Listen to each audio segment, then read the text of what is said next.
At 2:17 a.m., the line connected.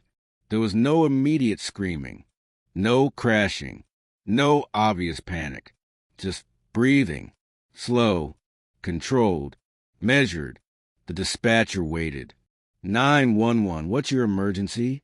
Silence. Then a voice, low, almost calm. I think something bad happened. Not there's been an accident. Not send help. Not even please hurry. Just something bad happened. The dispatcher asked for the address. The caller gave it without hesitation. No stuttering. No confusion. As if they'd rehearsed it. And then something happened that would bother investigators for years. The caller asked, "How long does it usually take for police to arrive?" Not, "Please hurry." Just curiosity. Measured curiosity. And that was the first red flag. The dispatcher later said the voice didn't match the words. It wasn't shaken. It wasn't frantic. It sounded composed. Too composed. The caller claimed they had just discovered someone lying on the floor. Not moving. Not responding. But instead of checking for a pulse, instead of giving CPR, instead of crying, they stayed on the line, answering questions, carefully, and when asked what happened, the caller paused for exactly 3 seconds, then said, "I don't know." 3 seconds. Long enough to think. Too long to be instinctive. Police arrived in 6 minutes. The door was unlocked. Lights were on. Inside, they found the caller sitting on the couch, hands resting on their knees, waiting. No pacing. No visible tears. Just waiting. And on the floor nearby was the victim, unresponsive. No visible struggle in the room. Furniture perfectly aligned. No broken objects. No overturned chairs. It was quiet. Too quiet. When officers asked what happened, the caller repeated the same phrase. "I don't know." They said they had just walked in. They said the victim was already like that. They said nothing seemed disturbed. And they were right. Nothing was disturbed. But something felt staged. Investigators would later say the scene didn't feel chaotic. It felt arranged. And that feeling stayed with them. Back at the station, detectives replayed the 911 call. Again, and again, and again. That's when someone noticed something subtle. In the background of the call, before the dispatcher even spoke, there was a faint sound, like movement, then silence, then breathing. It suggested the phone was already dialed, before the discovery. And that changed everything. The timeline didn't add up. Phone records showed the caller had been home longer than they claimed. Neighbors reported no noise. Security cameras nearby showed no one entering or leaving. And yet the caller insisted they had just arrived.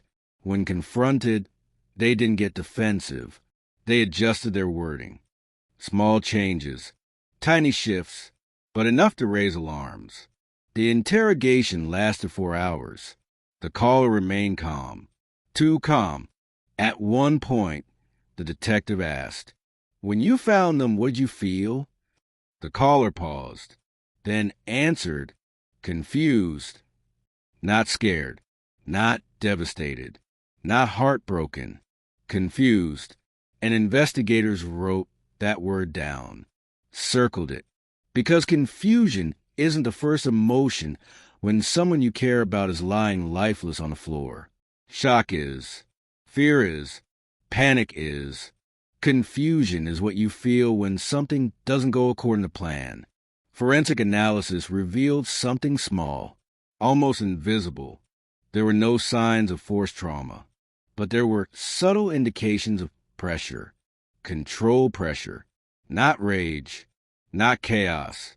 Controlled, which matched the voice. Measured. Deliberate. Unhurried. The crime scene didn't scream violence. It whispered control. Months later, a junior analyst re-listened to the 911 call, slowed it down, filtered background noise, and heard something chilling. Right before the dispatcher picked up, a whisper, so faint it was nearly missed. It sounded like, "Okay," as if the caller was preparing, steadying themselves, rehearsing. When confronted with the whisper, the caller didn't deny it. They said they might have been talking to themselves, trying to stay calm. But the more investigators pushed, the more the answers became polished, not emotional, not messy, polished, as if the story had been practiced. And that's when investigators realized something terrifying. The 911 call wasn't a reaction. It was part of the event. Years passed. The evidence wasn't enough for a conviction. There were no eyewitnesses, no direct proof, just behavior, just tone, just timing, and that whisper. Okay.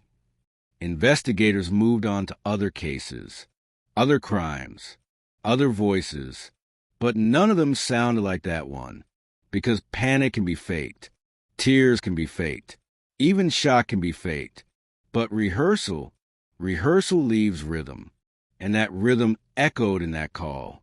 To this day, detectives say they don't replay it often, but when they do, they still feel the same thing.